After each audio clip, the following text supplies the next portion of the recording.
That night was supposed to be the beginning of my forever. Instead, it was the moment everything quietly fell apart. And the worst part? I didn't even realize it until it was already too late. The room smelled like luxury. Fresh white roses. Expensive candles. Soft golden lighting that made everything feel perfect. We were at one of the finest restaurants in the city. A private dining room. 60 people. Everyone we loved. This was our engagement dinner. I remember looking around and thinking, this is it. This is the life I worked so hard for. I was 31. Independent. Careful with every decision I made, especially the big ones. I had spent 8 years building my career. Traveling. Saving. Investing smartly. I owned my own condo. Fully paid off. No debt. No shortcuts. My life was stable. Organized. Exactly the way I wanted it. And then there was him. We'd been together for 2.5 years. We met on a rooftop party on the 4th of July. He was charming. Funny. The kind of man who made you feel seen. Or at least, I thought he did. That night, he squeezed my hand under the table. Smiled at me. And I believed him. I believed this was the beginning of everything. The dinner started beautifully. Laughter. Toasts. Stories from old friends. His father gave a speech about love and commitment. His mother wiped away tears. I felt welcomed, like I was becoming part of something real. And then, his sister stood up. She picked up her glass, smiled, but something about that smile felt off, like it didn't reach her eyes. She said she wanted to share something special, a family tradition. And, in that exact moment, I felt it. The shift. You know that feeling when something isn't right, but you can't explain why? Yeah, that. She reached into her clutch bag, pulled out a folded note, and started reading. Calm. Polished. Almost rehearsed. She said, in their family, women took care of the home. She said Sunday dinners were mandatory. At their house. And as the new wife, I would be expected to help cook, serve, maintain those traditions. I blinked, but she kept going. She said their family recipe books would be passed down to me, that it would now be my responsibility to continue them. And then, she said something that made my chest tighten.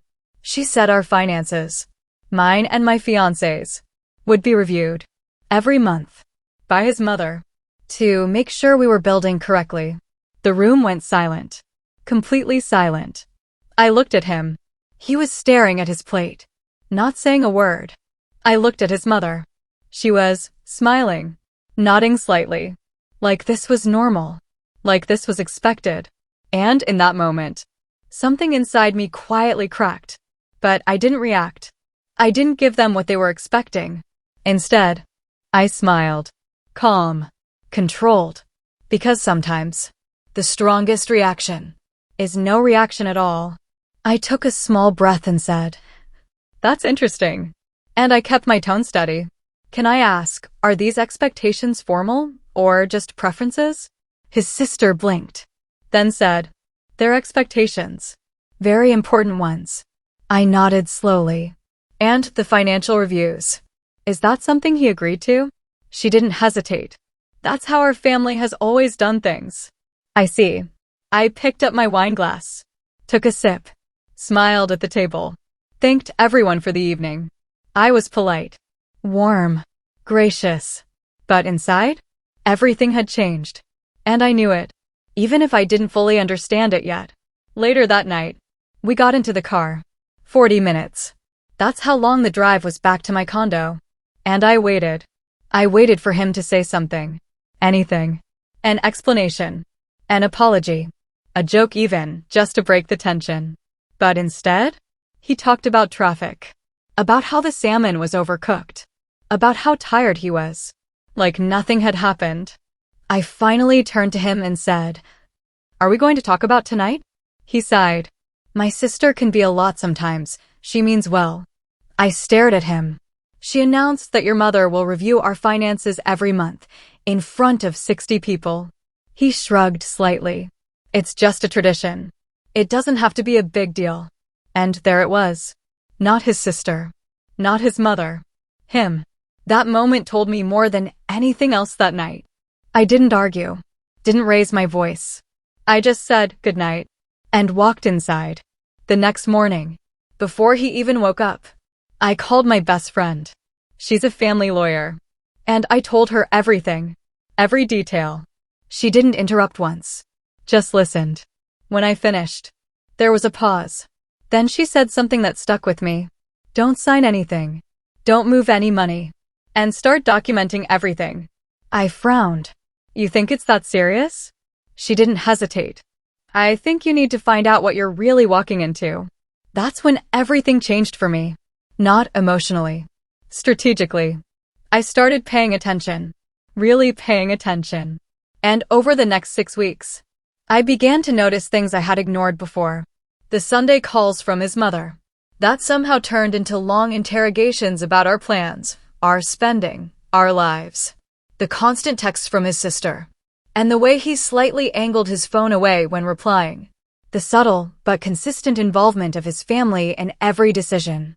Even when I mentioned refinancing my condo, his father immediately suggested we meet their family financial advisor. There. Not ours. That's when I started writing things down. Dates. Comments. Conversations. Not because I was planning anything, but because something didn't feel right. And I needed clarity. Then came the house conversation. We had been talking about buying a bigger place together. Something in the suburbs. A fresh start. It was exciting. Or at least, it was supposed to be. One afternoon, we visited a house. Beautiful place. 4 bedrooms. Renovated kitchen. Big backyard with old trees. It felt like a dream. On the drive back, I casually brought up something important. I think we should discuss how ownership will work, since I'd be contributing most of the down payment. Silence. Then he said, my family thinks we should put it in both our names equally. I turned my head slowly. Your family has been discussing our house? He nodded. They just want us to start on equal footing. Equal. I almost smiled at that word. I'd be contributing over 80% of the down payment. He looked at me. But we're building a life together. And just like that, logic disappeared. That night, I called my lawyer friend again. Told her everything. This time, she was quiet longer. Then she asked me something I wasn't ready for. Do you want to marry him? Or the version of him you thought he was? I didn't answer. I couldn't. I just stared at the ceiling, thinking about everything. Everything I ignored. Everything I justified. Finally, I whispered. I don't know, she said. Then before you figure that out, let's protect you. And for the next 2 hours, she walked me through everything. Keep all assets in my name. No joint accounts without legal agreements. No selling my condo. And then, she said one more thing. Start recording conversations. I hesitated. She added, not to use against him, just so you have the truth. Memory changes under pressure. That stuck with me. So I did it. Quietly. Hoping I'd never need it. But deep down, I think I already knew. Something bigger was coming. 3 weeks before the wedding. His mother called me. And I knew immediately. This wasn't a casual call.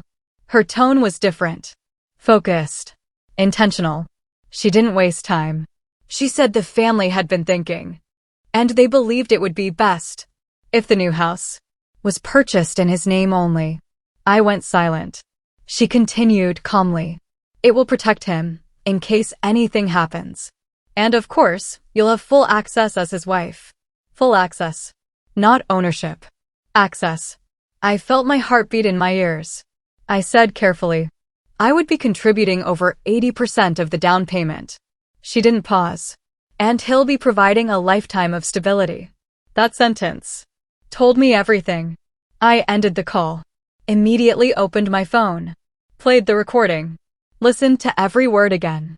Then I sent it to my lawyer. Her reply came in 4 minutes. 4. Do not sell your condo. Do not transfer any money. Call me tomorrow. The next morning, I was in her office. And by Thursday, I understood exactly what I was dealing with. This wasn't tradition. This was control. And on Friday, 1 week before my rehearsal dinner, I made a decision. Not a full one. Not yet. But a clear one. I would not walk into this blindly. So I asked him to meet me for dinner. Just the two of us. Neutral place. Somewhere I felt steady. My phone was in my pocket. Recording. I looked at him and said, "We need to talk about the house and your family's involvement in our lives." He looked nervous. Shifted in his seat. "My family just wants to help." I shook my head slightly. "I don't want to hear from your family. I want to hear from you." Silence. I leaned forward. "What does our future look like? Year 1, year 5, year 10. He hesitated. Then said, "My mom will guide us." Guide. My sister has experience managing a home. I felt my chest tighten. It's just how things work in close families. I looked him straight in the eyes. Do close families review bank statements every month? He shifted again. It's not really reviewing, more like advising. I took a deep breath. Then I said something very clearly. I will not put my money into a house that isn't mine. He stayed quiet. I will not allow your family to control our finances. Still quiet. And I need to know, are these your expectations, or theirs? That silence was loud. The kind that answers everything. Finally, he said, "My family is important to me." I nodded slowly. I know. Then I asked the one question that mattered. But am I more important? He didn't answer. He just said, "That's not a fair question." And in that moment, I got my answer. That night, I went home. Didn't sleep. At 4 a.m., I sat at my kitchen table. And I made a list. Everything I loved about him. Everything I ignored. Everything I explained away. And everything I now understood clearly. When I finished, the list wasn't even close. At 7 a.m., I called my lawyer. "I need to know how to undo everything." She asked, "Are you sure?" I said, "I'm sure." What followed was the most methodical 2 weeks of my life. We untangled everything. Carefully. Precisely. My condo? Safe. Never listed. Joint wedding account? Split cleanly. Vendors? Some losses. Some refunds. Contracts reviewed. Letters sent. Everything handled. Then came the hardest part. Telling him. I called him. 2 days before the rehearsal dinner. Kept it simple. Clear. I can't enter a marriage where your family controls our life. Silence. I wish you well. And I meant it. He didn't say much. But that night, my phone exploded. 42 missed calls. His mother. His sister. His father. Even people I barely knew. I didn't answer. Not one. I turned my phone off. Made tea. Sat in my quiet condo. And waited to feel heartbreak. But instead, I felt something unexpected. Relief. Real relief. The kind that doesn't shake. The kind that comes from knowing. You chose yourself. Yes, it cost me something. I had loved him. Or maybe, I loved who I thought he was. But here's the truth. The signs were always there. At that dinner. When he stayed silent. In every moment. When his family came first. In every decision. Where fairness disappeared. Love doesn't mean losing yourself. It doesn't mean ignoring red flags. And it definitely doesn't mean signing your name away. Just to keep the peace. 6 months later, I got promoted. The exact role I had been working toward for years. My life didn't fall apart. It expanded. And I still have that screenshot. 42 missed calls. Not as a reminder of pain, but as proof that the day I chose myself was the day everything actually began.